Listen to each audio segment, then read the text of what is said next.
भरतना एक निजी कार्यक्रम में पहुंचे कन्नौज से भाजपा सांसद सुब्रत पाठक ने समाजवादी पार्टी पर जमकर हमला बोला। इंडिया गठबंधन को बताया घमंडिया गठबंधन, सपा अराजकता फैलाने वाली पार्टी है। उन्होंने मीडिया से बात करते हुए कहा कि इनकी देश विरोधी साजिशें सबके सामने आ रही हैं। आगामी लोकसभा चुनाव में सपा का अंडा आएगा। जब किसी गुंडा माफिया को कष्ट होता है तो अखिलेश यादव को सबसे ज़्यादा कष्ट होता है।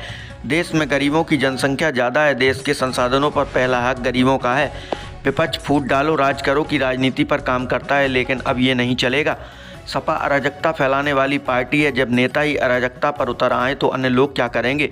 मायावती से गठबंधन पर उन्होंने कहा कि अखिलेश यादव को अपनी ज़मीनी हकीकत पता है कि अकेले वो जीत नहीं पाएंगे, इसके लिए वो गठबंधन के लिए आतुर हैं। देखो, ये घमंडिया गठबंधन है और इनका जिस प्रकार से अभी आपने देखा पिछले दिनों इनके सबके धीरे धीरे घमंड सामने आ रहे हैं और देश विरोधी साजिशें जो सामने आ रही हैं वो सब लोग देख रहे हैं। देखो, पिछली बार भी लड़े थे, उससे पहले भी लड़े थे। अब उसके बाद में समाजवादी पार्टी की कितनी सीटें आएंगी ये तो जनता बताएगी, लेकिन आज के माहौल देख के लगता है कि समाजवादी पार्टी को अंडा आएगा इस बार। देवरिया में जिस तरह घटना घटी है, अखिलेश यादव वहाँ पहुँचने वाले हैं, किस तरह देखते हैं? देखो, उत्तर प्रदेश में कोई भी माफिया, कोई भी गुंडा, कोई भी लफंगा, इनको किसी भी प्रकार का कष्ट होता है तो अखिलेश को ज़्यादा कष्ट होता है, जाएंगे ही। देखो, गणना, जातिगत गणना अभी जो हुई है उसमें जिस प्रकार से जो आरोप लग रहे हैं ये बहुत दुखद है। और आज प्रधानमंत्री जी ने जो कहा है कि जब गणना ही करना है तो सबसे पहले तो देश में गरीबों की गणना करो। इस देश में गरीबों की संख्या ज़्यादा है। देश के संसाधनों पर पहला हक देश के गरीबों का है।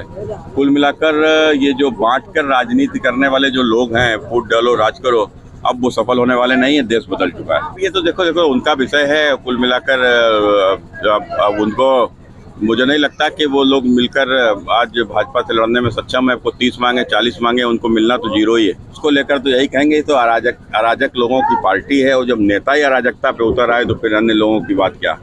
बहन जी को आज अखिलेश यादव अपनी ज़मीनी हकीकत को समझ चुके हैं और वो समझ रहे हैं कि वो अकेले लड़के वो चुनाव में फाइट की स्थिति में भी नहीं आएंगे और इसलिए वो बहुत आतुर हैं कि किसी प्रकार से मायावती जी से गठबंधन हो जाए। तो अभी तो मायावती को तय करना है गठबंधन होना है कि नहीं होना है। देखो, समाजवादी पार्टी ने सरकार में रहकर जिस प्रकार से लूट की थी और वो जो लूट दिख रही है और आज वो सिलेंडर की बात कर रहे हैं, तो अगर इतना ही उन्हें चिंता है तो समाजवादी पार्टी के जो मुखिया अखिलेश यादव जो तमाम प्रकार की जिस प्रकार से भ्रष्टाचार में लिप्त रहे हैं उससे लोगों की सेवा करना चाहिए।